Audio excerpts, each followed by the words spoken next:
everybody. How you doing? Woo! Welcome to PHLY Flyers post-game presented by Bet365. My name is Bill Matz. I'm your director of fun and games on this Orange and Black Friday. Joining me live from the Xfinity studio, it is Philly's #1 hockey beat writer, Charlie O'Connor. Well, Charlie, overtime again. My favorite stat coming out of this one. We'll get to all the shootout stuff because that's where we're going to have some fun tonight. The Flyers are now 5-0-1 when leading after the first and 7-0-0 when leading after the second, despite blowing a 3-goal lead in the game and needing a shootout after they opened up a 3-goal lead in the first 22 minutes of action today. A lot to cover, but this was classic Flyers Islanders, was it not? Even with a team leading 3-0, we were going to get overtime. I put it on social media, and you know me, I don't believe in jinxes. Yeah. But I think I might believe in the hockey gods. Yeah. And it's abundantly clear that this season, the hockey gods have decided that the Flyers are going to play as many overtime games as possible. They've just decided that. Yeah. This is what's going to happen. So in the second period, the Flyers are up 3-0, and the hockey gods are like, all right, we got to intervene here. 6 men on the ice. We got to intervene. We got to give the Isles basically 2 BS goals to get this back on track to going to overtime. And then the Flyers take an unnecessary double minor with less than 7 minutes left in regulation. And then the hockey gods are like, all right, no.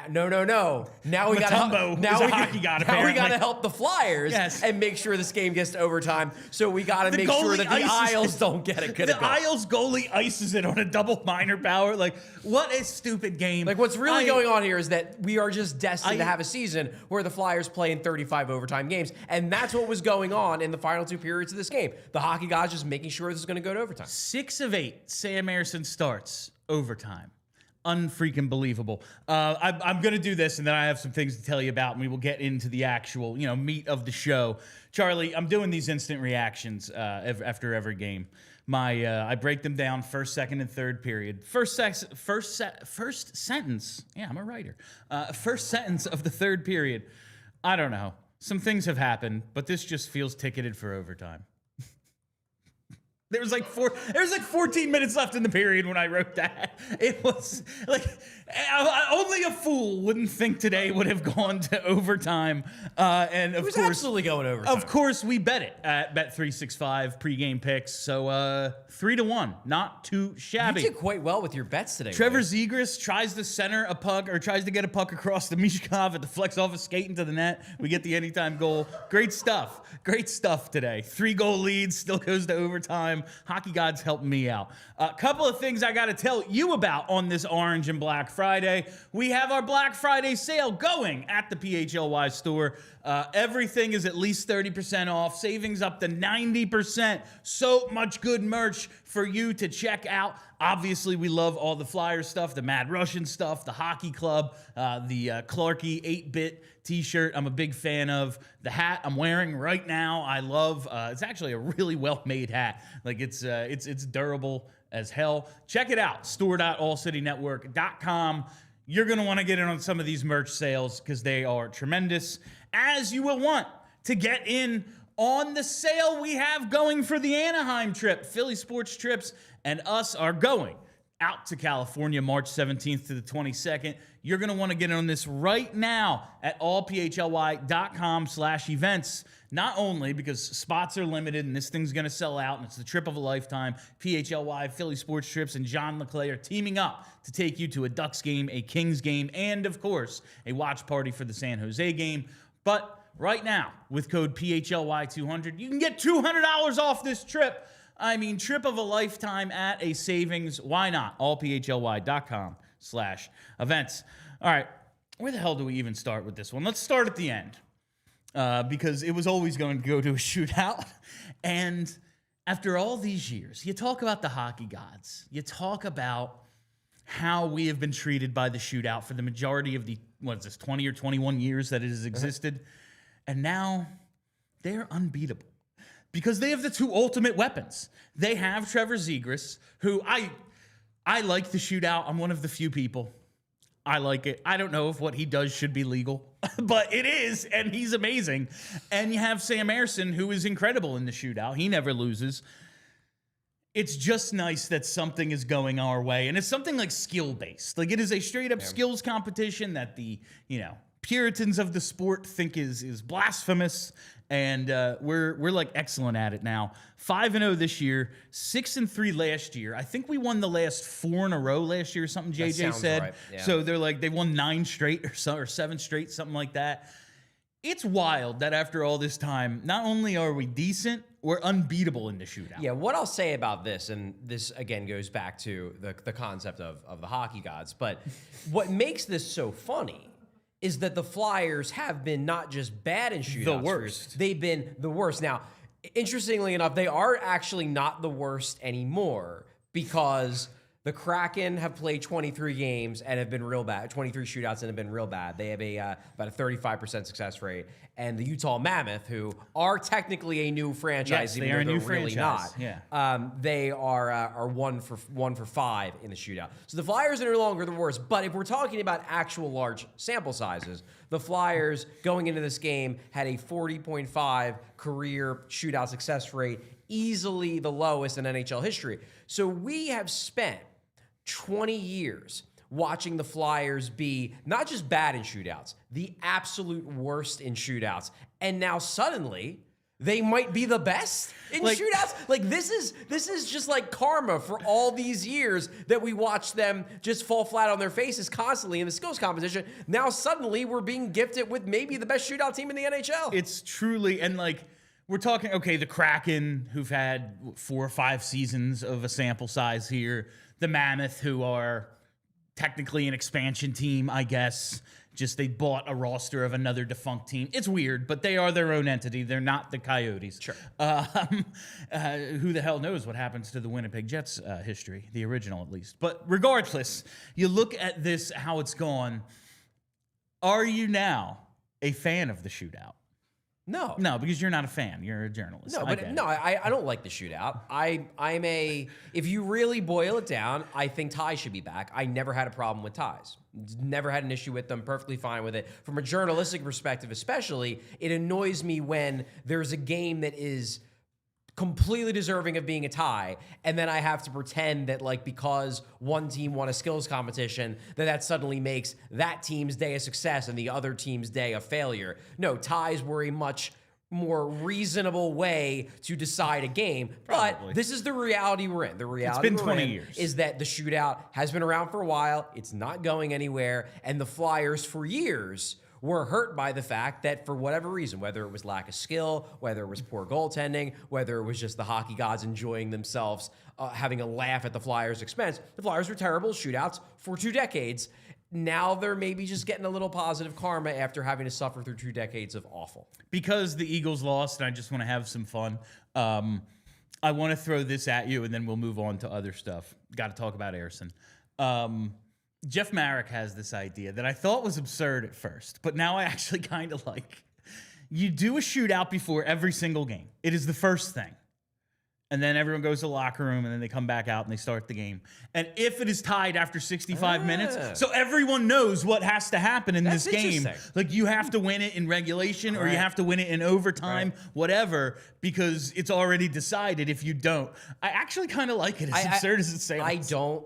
And look. Get people in the building earlier, sell some beers. I guess that's fair if you want to drive that argument purely about money, which ultimately it's always about money. Yeah, man. But the shootout would just not have the drama. It wouldn't have the same drama. Now, I guess it would allow fans to see Trevor Zegras and Matvei Michkov do cool things every game, so there's that. But part of the reason why the shootout, I don't love the shootout, but part of the reason why it's at least interesting to me is it's going to decide the game. It's hard to have those same stakes when you don't even know if it's going to matter. I feel you. It's absurd, but I kind of like it. But no, it's not something that's ever going to happen. All right, let's talk about Sam Ersson, Charlie, because, listen, I have been harder on him than I think you have. We've both looked at it and gone, his results just need to be better at a certain point. Yeah, he's played better than the numbers, but at a certain point, the numbers are what they are. You come in with an 850 save percentage. You have a 8 whatever last year. 887 or whatever. This is who you're eventually just tagged as. Pretty damn good today. He ends up stopping 28 of 31, gives up the 3 goals. Again, some real unfortunate circumstances lead to a couple of them, especially the that Andrae giveaway. We'll talk about that a little later. But he posts a save percentage over 900, which has been a rarity for him this year. I thought he was actually... I know I always say, well, he always beats the Isles, but he was a big reason that they beat the Islanders today. Oh, yeah. No, I thought he was really good. Some people brought up the fact that, well, he could have stopped that Schaefer goal. And yeah, he was off his angle a bit. Number one, I know it's hard to say this about an 18-year-old rookie defenseman, but like it is Matthew Schaefer. It looks like he's already a superstar. So there's that. And then number two, he was really good the rest of the game. So it's a lot easier to, give him a bit of a pass on that one. Like, to me, I watched that game, and look, his numbers are good. They finally broke 900, so there's that. But to me, I thought he was better than his numbers again.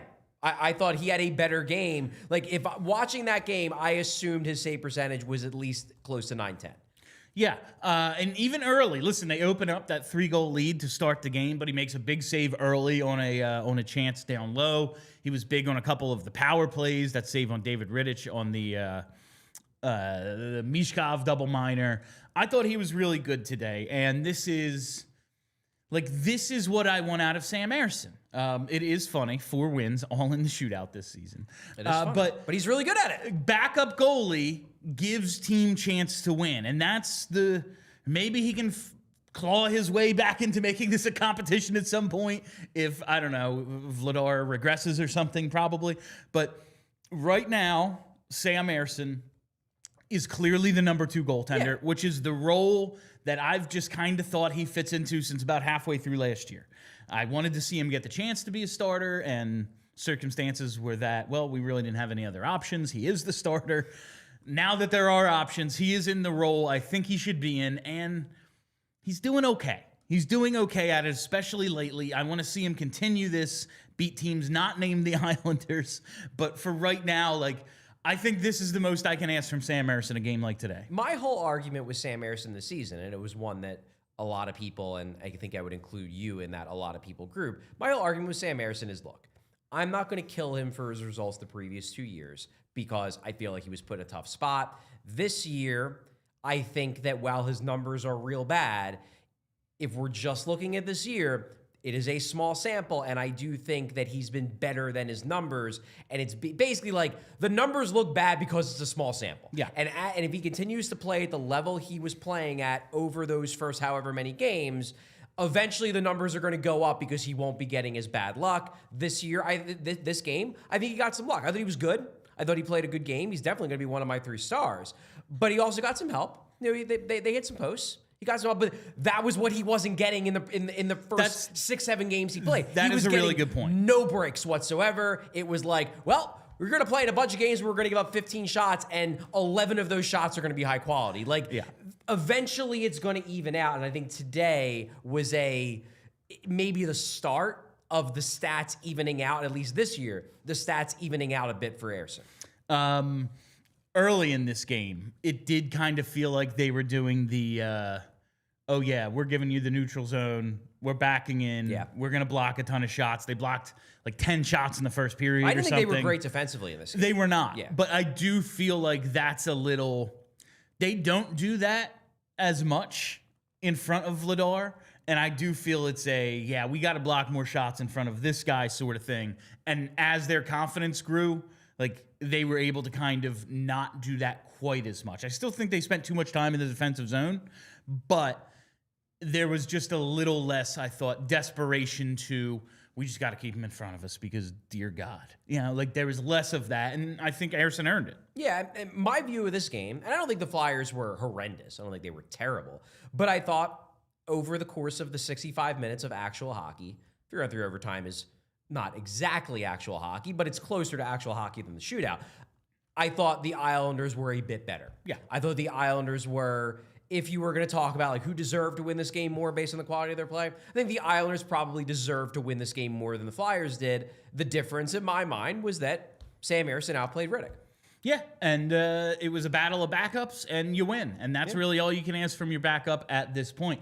All right, on the other side, we're going to talk some Foerster. We're going to talk some Michkov. All sorts of stuff still to come. All right, now I got to tell you about Bet365. Whatever the moment, it's never ordinary at Bet365. And a big woo for today's pregame picks. Zegras, anytime goal. Check. Tied after regulation. Check. I totally forgot what the other one was after I just said it like 5 minutes ago. We go 2-0 today, and that's always nice. But regardless, you win or lose, you gotta get your action in at Bet365 because of things like the early payout offer where you're a winner if your team gains a 3-goal lead. That means if you bet the Flyers on the money line today, you would not have had to wait to see through 65 minutes and then a shootout whether or not you get your payout. It would have happened 2 minutes into the second period. Boom, you would have won. That's it. You could have come back and done anything else. Maybe bet against the Birds or something. But we now have breaking news from Bet365. New customers now get $150 in bonus bets when you bet just $5, win or lose. All you got to do is sign up, use code PHLY365, deposit $10 and place a bet for $5 to get $150 in bonus bets, whether your initial bet wins or loses. Bonus bets can be used on the spread, totals, player props, futures, and more. Whatever the moment, it's never ordinary at Bet365. Must be 21 plus and physically located in PA. If you or someone who has a gambling problem and wants help, call 1-800-GAMBLER. And now it's time to tell you about Elkins. That's right, because you know who's dishing those championship-level Black Friday deals every single day. It's Elkins Chevrolet. They're located on Route 73 South in Marlton, New Jersey. And Elkins is run by three brothers, Jason, Adam, and Josh. And these guys, they're in the store every day, working to make sure they have a huge lineup of Chevys at the best price while providing that honkin' good service. There's no missed shots, no drama, just real brothers running a local business and backing every Black Friday sales deal like it's the championship game. So if you're in the market for a new Chevy, make your next move to Elkins Chevrolet. Real brothers, real deals, and a whole lot of honkin' good service. Shop now at elkinchevrolet.com. Together, let's drive. All right, Charlie. I think that'll get us to today's game changer, driven by Elkins Chevrolet. Together, let's drive. It's got to be Trevor Zegras. Zegras, once again, he has scores the team's third goal, power play goal. Power play had been struggling. Power play had been struggling a bit, as we noted in pregame, and of course, he's just automatic in the shootout. I mean, he's going to not score eventually. We saw him stopped by Binnington on that penalty shot in overtime a couple weeks ago. But Trevor Zegras has been so much fun. I know we talked, years ago about like timing and perception of goals and things like, yeah, that first year with Kevin Hayes, so much fun. All the goals were shorthanded and game winners. And the next year, like the numbers were exactly the same, but the goals weren't coming at the same time. So it was, he's kind of sucked this year now. And I feel like we're getting a little of that with Zegras because it's like the shootout goals and stuff, but he's just been really good. He's been so different from really any player we've had in such a long time with the high-end skill and ability to create offensively. Yeah, he's got 22 points in 23 games. One thing that I was excited to see on social media right after this game ended, because I was wondering when the national media were going to pick this up, and Liam McHugh is definitely a national media person. He's one of the hosts at TNT, I believe. He is the first national media person I have seen to raise the idea that perhaps Trevor Zegras should be considered for a TJ Oshie role on Team USA, given the importance, as we've seen in the past, of shootouts and international play. I was wondering when that talk was going to start, and it looks like finally Liam McHugh has brought it into the national consciousness. Happy to see it. But here's the thing with Zegras. Like, he should absolutely be in the conversation just because of his shootout prowess, but he's playing well enough on his own merits, even setting aside his shootout prowess, to at least be discussed. I mean, he's nearly point per game. He's making an impact in every game the Flyers play. I would go so far as to say that he has been the Flyers' best skater this year. Yeah, I think there's a couple guys who can claim it. Tyson Foerster is up there. Noah Cates doesn't have the numbers, but he's been consistent. Dvorak's been consistent. But in terms of production and perception and impact, in impact, I think like big goals, putting up numbers, and just changing the dynamic of the team a little. Like last year, unless TK and Michkov were on the ice, it was like, I don't know. We're kind of just killing time. Yeah. Well, I mean, the Cates line The would do Cates their line, stuff. they would get in on the forecheck, Yeah. and Foerster could put one home, and he was really good at the end of the season. But for a lot of last year, it was like, I don't know, man. If TK and Michkov aren't on the ice, there's a really good chance we're not scoring. Now, even without those two playing at their highest level, there's a guy who can go out and create quite a bit. You see, he only has the one shot. It ends up being the goal, and I love how those are those have to be categorized as shots when they never would be unless they ended up in the net. That's true. I find that fun. But he has just been. I don't know if we could have asked more out of the Trevor Zegras acquisition than what we've seen in the first 23 games of the season. I would agree with that. Yeah, I think Like even it's been a massive win. If you had the highest of expectations for Zegras, I don't know if it could be that. Like if you could have asked for more than this. I would say the only thing that you will hear people say is that if he was doing all of this and also playing center, but that's not in his control. He can't control what position the coach plays him at. No, and hopefully we get there, or at least get to a point. I will say I think there was a shift after maybe like a penalty kill. I want to talk about that. It was him. This isn't the first time they've done it. Him, Grabenkin, and Michkov. No. I was seeing Tippett, Michkov, Zegras. And they've ran that trio the last few games. They've ran that trio multiple times after successful penalty kills. I think that may be becoming a thing. That may be a coaching tactic to try to okay, well, we just killed a penalty. Let's build some momentum. And there's no face-off, so we don't have to worry about that. We've got some energy. We've got some push. It makes me feel better that maybe, just maybe, there can be a path to him being tried out at center. Like, that almost strikes me, and again, this is me putting a little tinfoil hat on, that almost strikes me as being like Tockett's got Danny in his ear saying, we got to try this guy at center, we got to try this guy to center, you got to get him some shifts at center, and he's like, okay, I'll do this thing, where after penalty kills, I'll get him a shift at center, I'll get him a shift with Michkov. It just feels like something where it's like, okay, I know we have to do this, so I have to fit it in somehow, and this is how I'm going to try to fit it in. Look, I don't care what the reason is. I like it. I think it's a combo that has real potential. Obviously, it's a combo that's scary defensively, but the offensive upside is high, and I like the idea of using it after penalty kills, successful penalty kills. I like that idea because, you always, after a PK, lines are jumbled, especially these line mates. Dvorak's part of the PK. Different guys in different roles get moved in, get moved out. A couple guys just didn't get a shift for 2 minutes. Michkov and Zegras most notably. Let's get them out there right after that.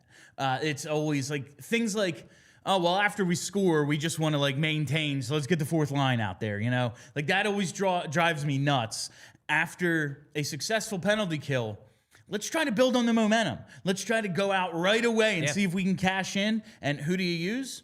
Yeah, Zegras, Michkov, sure, make it Tippett, whoever. Guys who might be able to put the puck in the net for you and go, that's like a 2-goal swing right there. You killed the penalty and got one right away. I think that, listen, we have lots of things that we have complained about with Rick Tockett's coaching this year. I think some of them are valid. I like that idea right there. I like it as well. But you know what I don't like, William? I don't like the fact that we have over 300 viewers on the show. Unacceptable. And only 63 likes. You clearly are watching the show. You're happy the Flyers won. We got to blast past 100. I want to get to 200 by the end of this, but at the very least, blast past 100. I just checked. We have over 300 live viewers. Hit that like button, folks. Ladies and gentlemen of the audience, you are watching the one team in Philadelphia that has won its last 2 games. Perhaps show a little love and give us some thumbs up. I'm just saying. I'm sorry if I triggered anybody in the audience with that observation, but such is life. Such is life. What time do we have? All right. Let's. Do you think we're at the point now where people are less angry at the Flyers than they are at the Eagles? Absolutely. Okay. I mean, people are just mad at everything all the time. That's fair. But I will say, in terms of reasonable expectations, you would have to, right? You would have to be the Flyers are beating reasonable expectations, or at least meeting them, and the Eagles, at least over in the month of November, are not. And I think that's one of the reasons too, where there's this one guy on Twitter who is just blowing up my mentions, basically yelling at me like, why aren't you giving the Flyers more crap for not playing that well when winning? And I think the reason I don't is because I don't expect them to be that good. Because I'm sane. Like, I know it would be... The difference between the Flyers right now and the Eagles right now is that with the Eagles, they're not playing that well, and you look at their talent, and you're like, they should be a lot better. That they've got like the highest paid offense in football. They've got a bunch of great defensive players. They should be playing better, and they're not, and that's frustrating. I can't get frustrated at the Flyers for playing what is, objectively speaking, mid-hockey. Right now, this season, they have played mid-hockey, and they are coming through in clutch situations. They've been really good in the shootout, and that's why their record's good. That is a fact. But I can't get mad at a team that I evaluate true talent-wise right now as mid for playing mid. I'm more looking at it as they're basically playing to their talent level, and then they're coming through in key situations. To me, that's more like fun than frustrating. Because it's not like I see them dramatically underachieving their talent level. They're not getting blown out. It's not like they're collecting like on a nightly basis. It's not like they have 40% of the expected goals. It's not like they're getting dramatically outshot. Like they're not taking a ton of shots. They're not giving up a lot of shots either. They're just kind of playing meh hockey. And then in key moments, they're finding ways to win. Like that, I'm not going to kill them for that when that's kind of what I think they are. And it's also just kind of like, this is what the Eastern Conference is. Like they have 13 wins in 23 games. Like Tampa has 15 wins in 24. Washington 13 in 20. Like there's 3 teams in the East with a goal differential of positive double digits. The Flyers are +4. The teams ahead of them are +8, +8, +11, +14, +16. Like this is what the Eastern Conference is. Yeah, they're like mid, but they're doing what the schedule dictates. Yeah. They're playing tight games, which is inherently entertaining. I think that's why I'm less down on them than anything. Yeah, there have been some clunkers. There have been some really bad ones. Sure. We've talked about it. But for the most part, like a 1-goal game is inherently dramatic, if not at least entertaining. And they come through in these clutch situations. Yeah. I don't know. I'm entertained. So my entertainment level and not hating coming in and having to do this every day is kind of outweighing my, well, you know, only 6 of their 13 wins are in regulation, and that's the first tiebreaker. Like, I'm not worried about April and November right now. What I'm worried about right now is not hating the hockey team. Yeah. I don't. Exactly. And again, taking this back to the Eagles, the expectation for the Eagles is to win another Super Bowl. Yes. The expectation for the Flyers is, and this is not our expectation, this is the expectation of the people at the top of the food chain. This is what they told us before the season started. Maybe lose the first round in 6. They're basically like, look, we do not think we have to make the playoffs for this season to be a success. We do think we have to be better, and we think we have to be competitive for the season to be a success. And so far, both boxes are checked. Yeah. I am enjoying what I am seeing. Is it perfect? No, because that's why they're rebuilding. Because they're not that good. We know all the problems. We go over it all the time. I am enjoying what is going well right now, and so I'm not nearly as mad as I usually am at this team. There you go. All right, we have another break to take, and then we will come back and talk about Matvei Michkov. Xfinity is the ultimate sports destination. All your favorite teams and all the best games all in one place. There's no switching between 20 different apps. There's no lagging, no buffering. Just awesome picture and sound with enhanced 4K. An amazing setup. You know the interface, and it's so easy to use. And you get stats and notifications live on your TV. Absolutely awesome for tracking all your fantasy teams and your parlays. And of course, the multi-view. Watch up to 4 games at once with the Xfinity multi-view. There is no reason, if you're a big fan, not to have Xfinity. So next game day, make sure you're a big fan and not a big fail. Learn more at Xfinity.com. Xfinity, imagine that. Restrictions apply. Multi-view requires Xfinity 4K capable TV box. And while we're here, it's time to tell you about our friends at Factor. That's right, because Factor now has more variety and more meals. You can choose from a wider selection of weekly meal options, including premium seafood choices like salmon and shrimp at no extra cost. And you can support your wellness goals. There's so many different dietary restrictions that they cater to. It's outstanding. Global flavors, China, Thailand, and so much more in their very first Asian-inspired meals. And it's a real time saver. This time of year, it's busy. It's the holidays. It gets dark so early, you don't feel like cooking a gourmet meal for yourself. That's where Factor comes in, and it's been a game changer for me. So eat smart at factormeals.com/PHLY50 off and use code PHLY50 off to get 50% off your first box, plus free breakfast for a year, because who wants to wake up and cook immediately? That's code PHLY50 off at factormeals.com for 50% off your first box with free breakfast for 1 year. Get delicious, ready-to-eat meals delivered with Factor. Offer only valid for new Factor customers with code and qualifying auto-renewing subscription purchase. I gotta say, before we continue the show, well done, gang. Blast the past 100 Well likes. over We're 100. 137. Well done, guys. Thumbs up Impressive. from you and I. All right, before we get to some of the other stuff, Charlie, let's hit Matvei Michkov. He gets the Matvei Michkov of it all. Of course, we have to. It's in my contract. I have to say Michkov enough times that the algorithm picks it up. I'm pretty sure that's how it works. Yeah, maybe. He gets a late assist added on that on the Zegras goal. Takes that tough penalty. The overtime was, I mean, everyone in the overtime was weird until the last 45 seconds. Like, they just kept turning it over and skating themselves into corners. It was strange, but he had that one-timer chance. Not the best game. I'm glad he comes away with a point, but this is, as we near his 21st birthday, when I said I would really start actually judging him. Right. It's been more of an up and down. I just keep expecting one good performance to set up like 5 in a row, and I don't know if we've seen that yet. Yeah, I'm glad he got the secondary assist. Sure. Like, he's more of a goal scorer than a point scorer, but hey, points make you feel good too, even if it's a secondary assist. He's involved in that play. He's involved passing around the cycle or whatever you want to call it, around the offensive zone of that power play. I didn't think he was great tonight, but I will say that he's still like. You watch him now versus in early October, he has so much more jump. He's so much more active. I mean, he's creating zone entries for himself now. He's carrying the puck through the neutral zone now. He's moving around more in the offensive zone.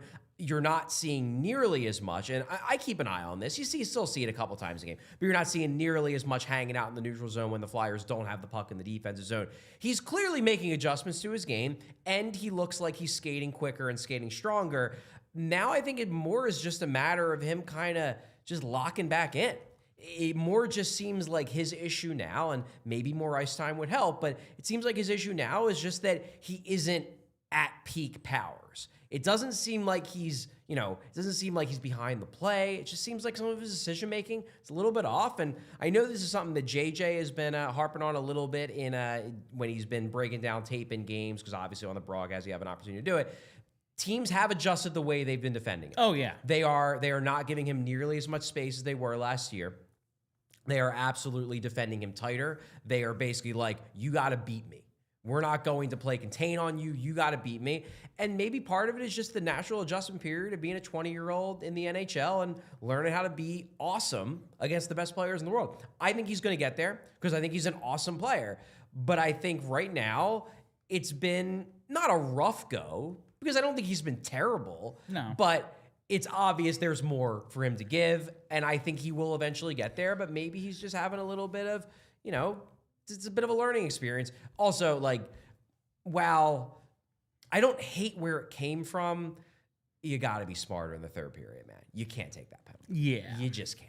And that's something I am encouraged by when it's like, it's a building process. I do think he has more jump. I do think he's in better shape. He has played some better games recently. I don't know if today was his best game, but even with serving his own 4-minute double minor and a couple other penalties in today's game, almost 16 minutes of ice time. Okay. That's getting there. Yeah, I mean, you would assume that if he doesn't take the 4-minute penalty, probably gets at least one more, if not two more shifts, then he's getting up near 17 minutes. He got a shift late in regulation with the score tied. Obviously, it's an overtime shift. So Tocchet was using him. So hopefully this is the start of something. As we talked about, about the game 2 nights ago, it wasn't that he wasn't getting put out there. The shift numbers were fine. It was just the shift length was super, super low, which was very weird. Tonight, it was a little bit more normal, and he gets a more normal, more closer to acceptable minutes total. Were you shocked at the replies? We put that clip out on Twitter. Were you shocked that people weren't accepting of your explanation? Yeah, I never thought they were going to be. All right, let's get to tonight's unsung hero presented by Togo. Togo, the leader in operations outsourcing. Let Togo handle the work that gets in the way of your work. You hold the reins, we pull the sled. Togo. And tonight's unsung hero presented by Togo. I'm going to go with Sean Couturier, even though he scored a goal, simply because we've been a little rough on him. He plays over 17 and a half minutes. He scores that second goal, and as I put in instant reactions, Sean, great decision to be looking at the goalie with no one else in front of you, with the puck on your stick, and decide, I'm going to put this puck towards him rather than in the corner. I was really, really impressed by that. That's when we talk hockey IQ with Sean Couturier. That's what we're talking about, Charlie. No, but in all seriousness, Sean Couturier, so he has goals in consecutive games now. He was on a 17-game goal drought.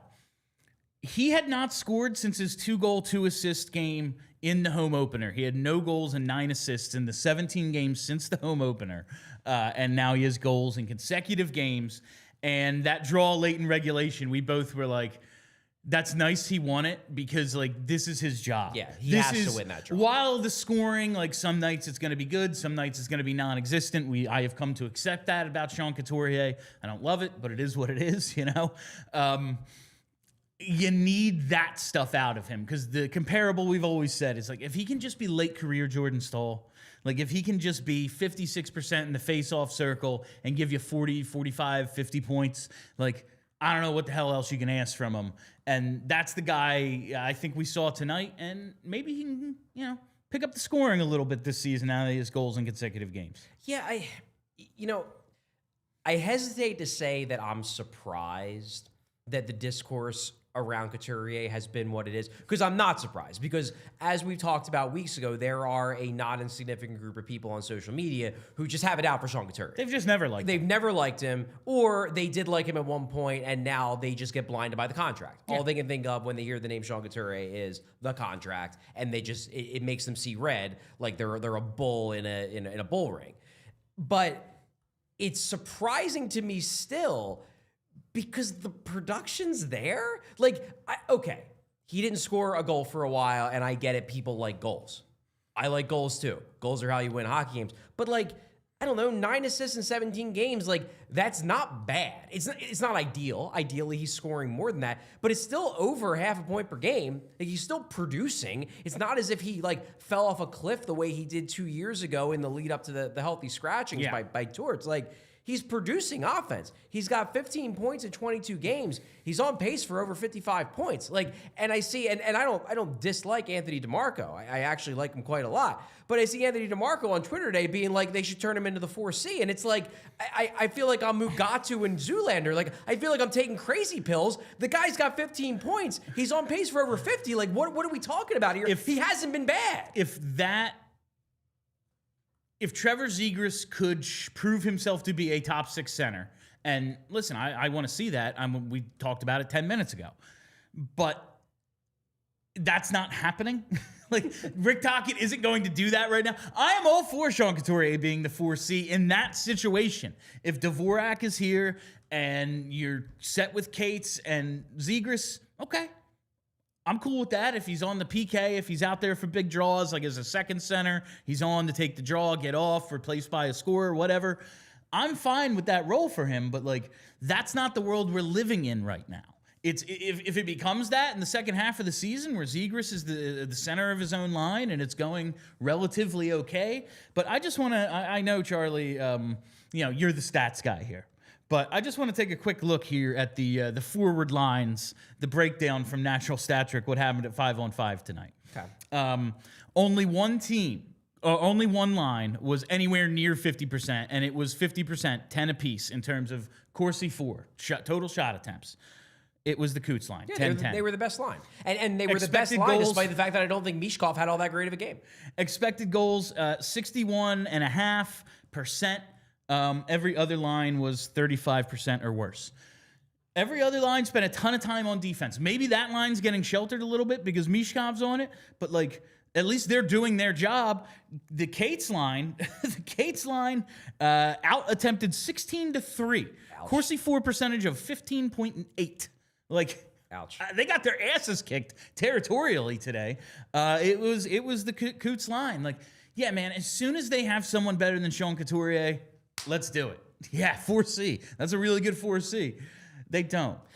I don't know. It just seems to me that a lot of it seems to me that there are a lot of people promoting an anti-Coots discourse who just went into this season and like, well, I'm going to be anti-Coots. And it almost doesn't matter what he does. Like, he would have to be like point per game on pace for Selke for people to admit that he hasn't been bad. Like, I see people talking about him as if like he's sitting on 4 points.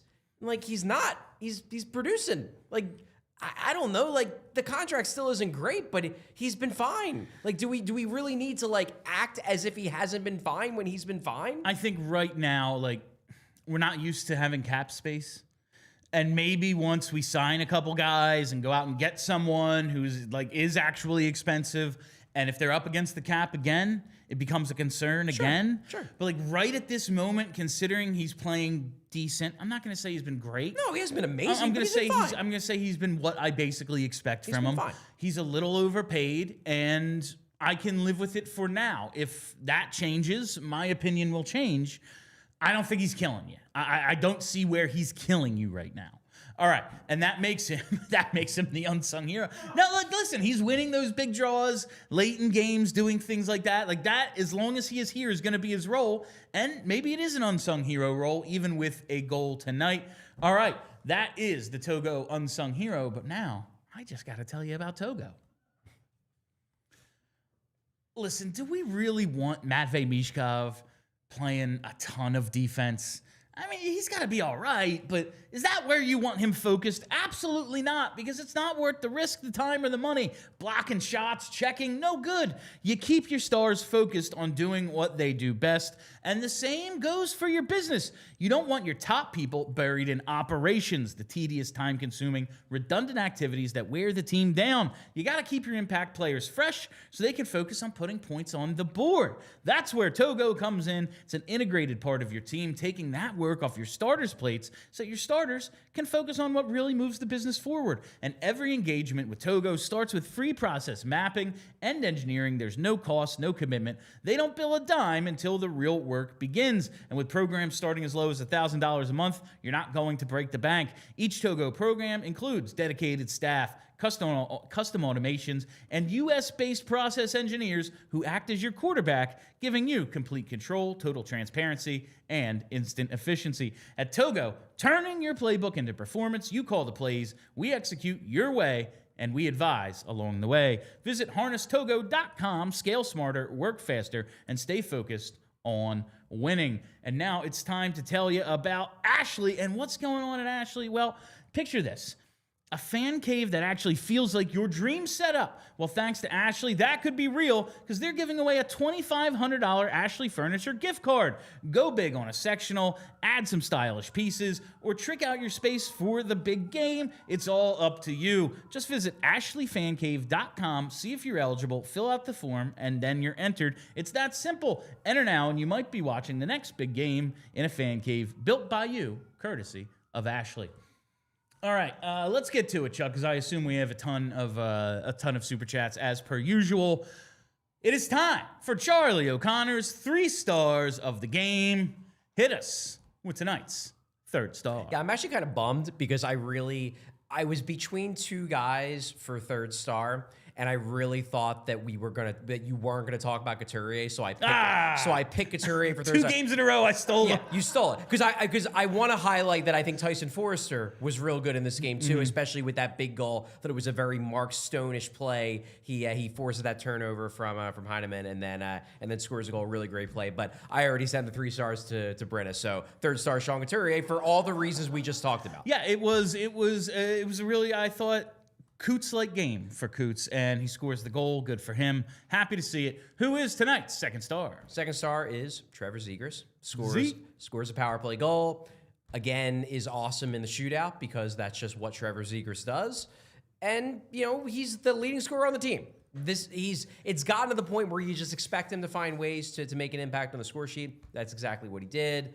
Third star of the game. And then second star of the game. And then, of course, just the goalies have to be like, this isn't fair. I'm leaving the net. Right. Like, I'm just leaving the net. All right.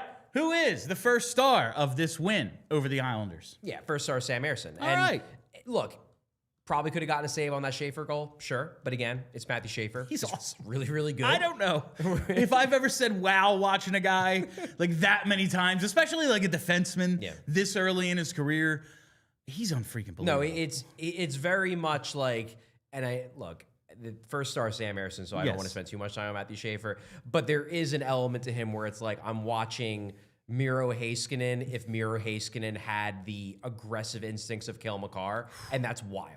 Like, that's what he looks like. He looks that good. Defending the rush, obviously what he does with the puck, it's really something. It's really something. Ersson absolutely earned a star. Going back to Sam Ersson, I think he's the first star of this game. As I said, I don't think the Flyers were terrible in this game. I don't think they were, this wasn't a game where I think the goalie like stole it, where they were so bad. But I do think the Islanders were the better team. And I think the difference in this game, aside from the fact that the Flyers are just awesome in shootouts, and Ersson's a big part of that, was that Sam Ersson was the better goalie in this game. He made some big saves. He came through when the Flyers were hemmed in quite a few times. Bailed out Noah Juleson on that one play. Oh, dear. Noah Juleson got scorched on that play, and Ersson bails him out. That's the play that ends up with Michkov taking the 4-minute double minor on Ritchie after Ritchie gets stopped by Ersson. But, hey, that could have been a game-winning goal and then a double minor had Ersson not made the big save on Ritchie. Just strong game overall by Ersson. Finally, a game where he plays well and the numbers show it. I'm happy for him. Hopefully, he can keep it up. Sam Ersson first star. All right, before Super Chats, just want to fit a couple of things in because we have like over 10 minutes, Charlie. First, the Andrae gaff. Yeah, he does need to be better aware, and the bench needs to be like, behind, something. I will say, though, this is, while it's like, well, did the 6 skaters really matter? If he's got his head up and he's looking and he sees 5 Islanders in front of him and then gets stripped from behind, he's got to be like, what world is this? Yeah, I mostly agree with you. I think that, given the fact that it was pretty clear that was a too many men penalty that they missed, especially like the thing with they changed and still had 6 guys. No, the thing with that setup, because there was one play earlier in the year that Bush lost his mind over it being too many men, and I had another I had a person with another team reach out to me and be like, that's a wrong interpretation. Yes, at that moment there were 4 guys on the ice in overtime, but the one guy is not involved in the play. The refs are never going to call that. Bush was dramatically over exaggerating the egregiousness of that miss. Fair. The thing with this one was that you can't say that when the reason why the guy who came on the ice was because he was coming on for Palmieri, who everybody thought was dead, and then Palmieri's the guy who forces the turnover. So, look, in an ideal world, if you have Wayne Gretzky-level hockey sense where you just know where everybody is on the ice at all times, yeah, you probably should have remembered, like, oh yeah, Palmieri's back there, there's a guy behind me, I should be a little bit more careful. But I don't expect Emil Andrae to have Wayne Gretzky-level hockey sense. I understand if he looked ahead, counted 5 guys, even subconsciously, and it's like, oh, I don't have to worry about someone behind me, and then boom, he has to worry about someone behind him. Certainly not going to kill him for it. It just looked real bad. It did. It looked very bad, but like, I don't know. 1, 2, 3, 4, 5. What the? Yeah. Also, Tyson Foerster, I don't know how we didn't get to him in the first 50 minutes of the show. That's what I'm saying. I should have made him third star. Yeah, I should have made him something, or at least brought him up earlier. Really, really nice play on, I don't know what TK's doing there. He is under pressure and just kind of trying to get rid of it, but it is just a blind into the middle turnover. And then, oh yeah, don't worry about it. Here comes Tyson Foerster, strip, shot, goal. Awesome. Pacing for 37 right now, you have in the outline. 5 goals in his last 5 games. Obviously, he's not going to score a goal every game, but I feel like he's arriving. Like the guy that we have been talking about. And listen, his line got killed tonight, so it's not like he was amazing. Yeah. But the night in, night out compete level that he brings, the solid defensive ability. Now he's scoring goals, and he's doing it at a point in the season where he hasn't been very good. Like, yeah, last year, end of the year, amazing. Once December hits, he starts really getting going. first couple of months, nothing. The first 2 full seasons of his career. Now he's maybe putting a full season together, even with missing a few games to injury. And it's worth remembering, they brought this up on the broadcast as well. It's worth remembering that I thought maybe the first 3, 4, 5 games coming out of that injury, he did not look 100%. He looked like he was out of sync. You give him those games where he doesn't look out of sync, maybe he's got double-digit goals already. It does look like, as long as he stays healthy, obviously you never know if that's going to happen. If he stays healthy, it looks like this is the year he breaks 30. And if he breaks 30, then you're thinking, okay, this is a guy who drives play to the degree he does and is a 30-goal scorer at such a young age. Suddenly you got a really exciting guy on your hands. Absolutely. All right. With that, let's hit some super chats. Before we start the super chats, it looks like we got a lot from similar people. We're at 181 likes. Let's get to 200. 19 more, folks. Just 19 more. Come on. Give us them likes. Give us them likes. All right. R Park leads it off. Says Andre plays Flyers win. That's true. Yeah, he had that one bad gaff, but I don't know if this was his best game. He made some plays. But he did. He had a really nice setup of Michkov in the third period, the one-timer. He had a few, and he's been out there on some power plays and stuff. I've been liking what I've been seeing for the most part out of Andre. Yeah, he just has to keep the gaffes at a lower ratio than the good plays, and I think he has lately. And that pair, the Drysdale-Andre pairing, did have the best expected goals for percentage on the team. Wasn't great. It was still a little bit below 50%, but they were close. They were at like 46 and 45. Are you shocked that they've kept this pair together? Because I am. A little surprised. Yeah. Because they don't want it. Like, they don't want it. The head coach doesn't want it. Honestly, I don't know. I know that Keith Jones doesn't want it. Okay. Because I'm starting to wonder about Andre. Like, I'm starting to wonder if maybe in this particular situation, maybe we weren't giving Tocchet enough credit in terms of like we blamed the whole thing on like, oh, well, it was Tocchet's fault that he doesn't want a small defenseman. That's why Andre got sent down. He was learning all these players. Yeah, he'd never met this guy before. And Andre in preseason got 2 games. And the second game was the game the day before he got sent down. So like the decision had been made. Already made, yeah. To me, and now like ever since Tocchet has seen Andre, he saw that first game he played, he got like 10 minutes against Florida in the home opener, and next day Tocchet's like, I really liked what I saw from this kid. And ever since then, he's been saying, I really liked what I saw from him. We're going to get him back up as soon as we can. And then he's like, we're going to give him runway. Maybe Tocchet likes Andre. Maybe the reason why Andre didn't get much of a look in camp is because there's a guy who's the president of hockey operations who wants a big defense.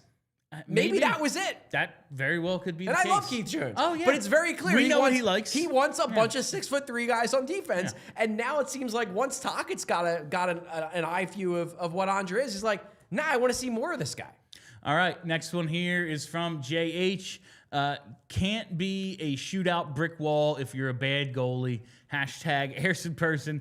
Can't believe those crumb bums stole the Black Friday game and lost. It is weird. Like, I have somehow turned myself into like the preeminent Sam Ersson defender. Yeah. And it's not even really, I think he's a great goalie. It's just I don't think he's actual human garbage like a lot of people do. But it is weird.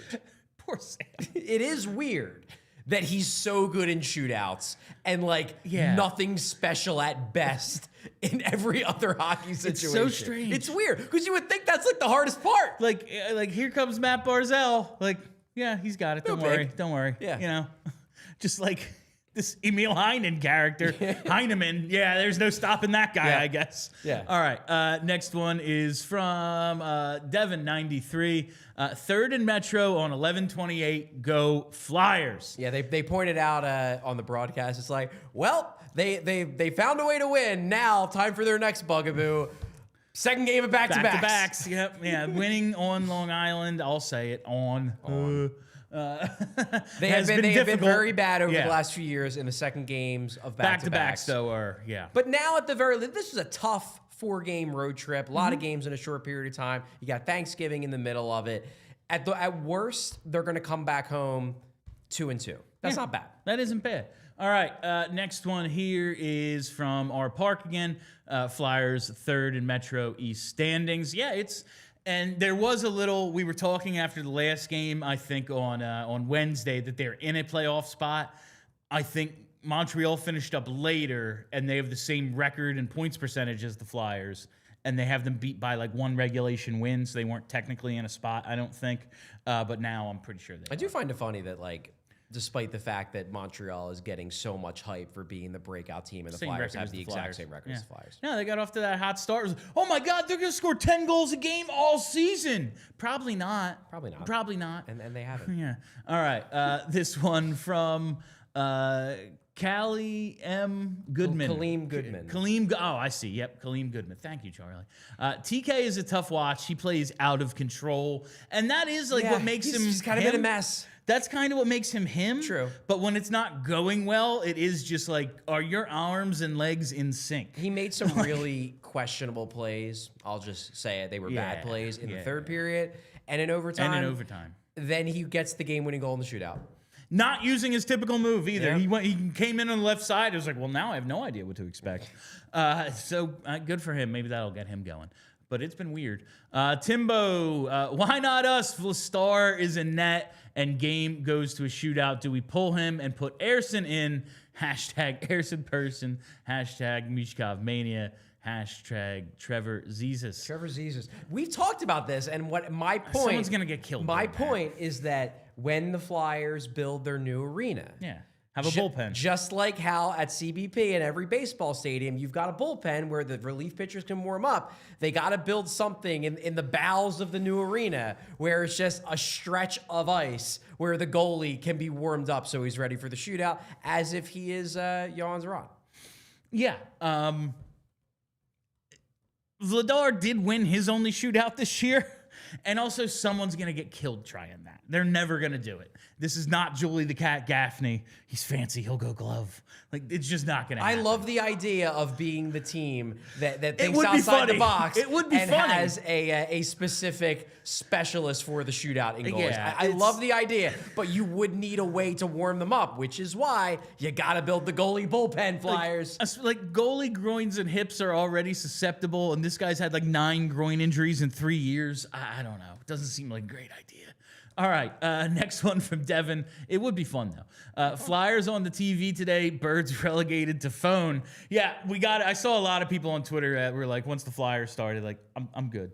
Like, I'm putting on this game, which, listen, I'm a huge Eagles fan, too, but I appreciate people recognizing we got a playoff team on our hands. I do think, too, like, you know, if you want to blame someone for that Eagles loss, don't blame me and Bill. No. Blame PHLY because we combined together watched about 6 minutes of that game. And it was the good drive. And it was the only good 6 minutes of that Eagles game. It was during first intermission. It was when they have the long drive from the 5. And then they, I think they like force a turnover and they're driving back down again. And then we go back because we have to watch the Flyers games. We have to do a show about it. And then probably within 30 seconds, Jalen Hurts fumbles a tush push. And then the rest of the game was terrible. It's like, so if we would have been able to watch that whole game, maybe the Eagles win. All right. Blame PHLY. Yeah, of course. Always blame the bosses. Blame the bosses. This one from Timbo says Brenna appreciation tax. Of course, Brenna. Like I said in pregame, I was here like 2 hours early today, and Brenna was already here. I'm like, okay, sure. DA Flyers man says winning games equals fun. Therefore, I'm having fun. Yeah, that's kind of like something that's just eating away at me, seeing some people react to this team. I'm like, I don't know, man. Like, the Flyers shoot and the puck goes in, I'm happy. I don't know how to turn that off. Yeah. You know? That's just how I feel, though. But I'm right there with you, DA Flyers, man. And with that, we're headed to overtime. Go to allphly.com to finish up the show. Sponsored by the Philadelphia Flyers. Yeah, of course. We go to overtime, they go to overtime. It's just, there's no avoiding it. Next one here from JH. Sell the Birds. Bums can't even beat the Bears after stealing the Black Friday game away from a real team of winners. Go Birds. I mean, stick taps. The Birds have won 2 Super Bowls in the last 10 years. But I get your point, JH. I get relatively. Your point. It is like, we had one thing. Did you have to, like, why couldn't they have just played, like, away today? Like, just give us Black Friday. Yeah. And put it back at, like, 11 in the afternoon, too. That was fun. All right, next one here is from JH. Charlie is one of us, hashtag Ersson Pearson. He is a supporter of Sam, or at least a defender of listen, he's better than this. I am, he's better than an 850 save percentage. I am a supporter of feeling like I can't fairly evaluate Sam Ersson until we get to the end of this season. Okay. If he finishes this season with an 880 save percentage, I'll feel pretty confident that he's just not the guy. But right now, I'm still in the I'm making up my mind on Sam Ersson stage, and that has me different from most of the people in the fan base who have mostly just decided that he stinks. I'm not there yet. All right, next one here is this the last one? All right, from Vineet Singh, you can't review too many men since when? There are a lot of things you can't review. It's weird. Yeah, you can review like pixel by pixel of on or offside, but they are cheating blatantly with too many players on the ice. Nothing we can do. Sorry, we missed it. Meanwhile, TK gets called at the goal line for that was such a bad penalty. something out at center to end a power play. I don't know. Maybe look into them refs. If that penalty they called on TK, if that's a penalty, then you're just not allowed to have physical contact in hockey. There's just no, you just can't touch another player. He brushed him. It wasn't a hold, it wasn't hook. He was like leaning on his shoulder and they called it a hold. That was one of the, and there have been a lot of bad penalties called, both on the Flyers, against the Flyers. The Flyers have gotten some luck too this year in terms of bad officiating. That might have been the worst penalty I've seen called this season. It was so bad. Yeah, that was a rough. And the fact that then they score on the penalty made it even worse. Yeah, the ref scored 2 goals basically today. All right, and that is all the time we have for you on PHLY Flyers today. Thank you all for listening. Thank you for hanging out. Make sure you check out that Black Friday sale going on right now, allphly.com. Click that merch tab. Make us look good. Make us look good. If Sell some Flyer stuff. If the majority of stuff that is bought is Flyer stuff, we look great. Make us look good. Have our bosses not be mad at us. Instead, have our bosses be pointing to all the other writers here and all the other talent being like, why can't you be more Get like them the mad Flyers at the guys? Eagles people like you're mad at the Eagles team. Exactly. All right, make sure you're following us on Twitter. 200 likes. We did it. Hey! At PHLY_Flyers on Twitter. And follow the podcast wherever you get those. Just search PHLY Flyers. I am Bill Matz. That's Charlie O'Connor. Thank you so much to Brenna. Be excellent to each other. We all silly like the mayor.